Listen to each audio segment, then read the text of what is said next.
For number one, it says recognize the function value and then calculate tangent of theta. So what they tell us is that sine of theta is equal to -1/2.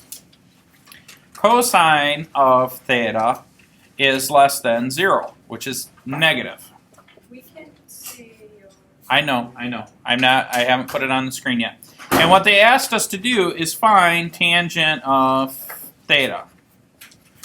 Okay? So they asked us to find tangent of theta. And so here's the information. Now this is negative. I shouldn't have written -1. I should just write that it's negative. So let's think in terms of the xy plane. If I have a standard circle, okay, on that circle there exists a point, and the distance from the origin to that point is the radius, and then the point is x comma y. If I drop down, I can make a right triangle from that, and that's where all these values are. So we say that sine of theta is what? Opposite over hypotenuse. But in terms of the xy plane, it's actually y over the radius. Cosine of theta is actually x over the radius, and tangent of theta is actually y over x. Okay? All right. So what they're telling us is that here are some conditions. Sine is negative and cosine is negative. So when is cosine negative? Well, cosine is x over r. R is always going to have a positive value, so cosine is negative when x is negative. So that occurs in these two quadrants, because that's when x is negative. And so just a real quick review. This is quadrant 1. This is quadrant 2. Quadrant 3. And quadrant 4. Okay? Now, where is sine negative? Well, sine is y over r. So, in these two quadrants, y is only negative in quadrant 3. So, what that means is that there is a right triangle that exists in quadrant 3. And it looks like this, because it always goes back to the x-axis. And sine of theta is equal to -1/2, so only the top or the bottom have to be negative. Well, since the radius is never negative, my y value would have to be negative. And that's true because this goes down -1, and we'll deal with that other stuff in a second. So I'm going to draw this triangle big. And the distance here is -1. This point occurs on my circle somewhere on the xy plane. And I know that the radius is 2. So now, can you guys think of a special right triangle that has a radius of 2 and a side of 1? What's this third side going to be? Square root of 3. And that is which triangle? 30/60. And so this is the 30 degree because 1 is the shortest side.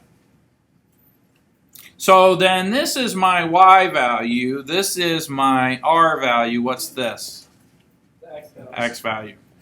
So this point right here is actually the point square root 3 comma -1, right? Because it's x comma y. So tangent of theta is actually y, which is -1, over x, which is the square root of 3. Can I leave it like that? Yeah. Let me ask the question again. Can I leave it like that? No. No? Why not? You gotta rationalize it. Oh. Because you have to rationalize it. So I'm going to hit the top and bottom with the square root of 3, because I don't like square roots in the denominator of a fraction. So that means that tangent of theta is equal to -√3 over 3. Okay? Now, any questions from the peanut gallery?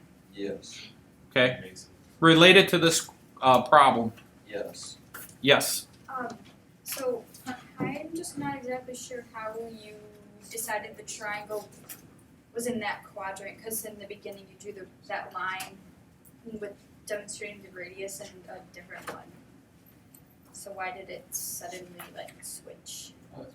Oh, you can ignore this line. I just wanted you guys to remember that this is how we could draw a triangle here, we could draw a triangle here, we could draw a triangle here, right?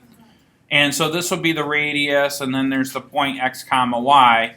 So that's just an example of how we form the triangle.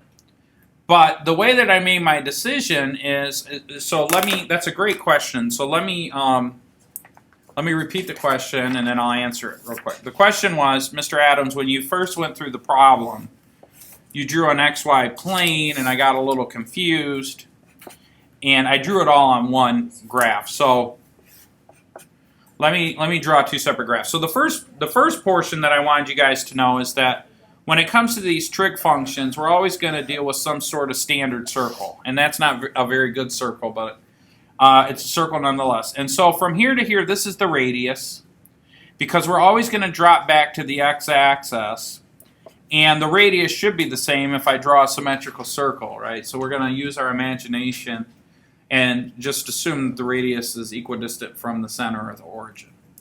Well, if I draw a right triangle from this point is x comma y, and so then sine of theta is going to be my y over r, cosine of theta is going to be x over r, tangent of theta is going to be y over x, all right? And I have the opportunity to draw 4 separate triangles. I could draw them anywhere, depending on my angle theta. In other words, if I start here at 0 degrees, right, and I go, and this is 180 degrees, and this is 90 degrees, and then this is 270 degrees. If I start here, if I come to this part here, then that's that triangle. But if I keep going, it's another triangle. And if I keep going, it's another triangle. So I have an opportunity to draw 4 different triangles. So we need to clarify which triangle I'm drawing. Well, in our previous problem, we saw that sine of theta was actually a negative value, and that cosine of theta was also a negative value. So when we think about that, because sine has a y in it and the r is always positive, then for the first qualification is that sine is negative when y is negative. Okay? Does that make sense? Yeah. So if sine is negative, then it would be down here because that's when y is negative. Okay?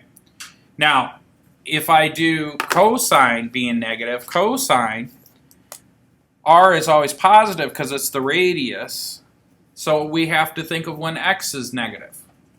So x is negative in these two quadrants. Okay? Where do the two overlap? Quadrant 3. So when I go to draw my angle, I'm gonna come around this way, and I have to land in quadrant 3. Does that make sense? Mm-hmm. So then I'm going to draw this triangle here, and this point here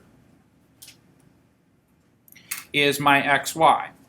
And what we established is because sine was negative 1/2, that this was negative 1 and this was 2, which is a special triangle of negative 1 to root 3. So then this point here is my x value, which is negative 1, or I'm sorry, not negative 1, root 3 comma negative 1. And then because we were asked to find the tangent, now that I know what x, y, so this is your y value, this is your x value, and this is your radius. So if you watch, I think 60, 61, 62, and 63, they're all different scenarios. So what do? We know the relationship between the trig function and the standard circle. And that is that the radius of the circle is the hypotenuse of the right triangle. We know that if we drop a line from the point x comma y, that the opposite is y, the adjacent is x, and the hypotenuse is the radius. Okay? And then we just need to determine, because we could draw triangles in all 4 quadrants, they give us qualifiers to determine which quadrant to draw the triangle in. Okay? So that's did that answer your question? Yeah. Okay. So we had negative root 3 over 3. Hey, wait a minute. That's not one of our answers.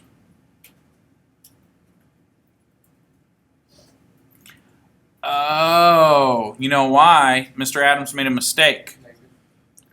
Here's my mistake. Let me show you my mistake. What's the x value? Negative square.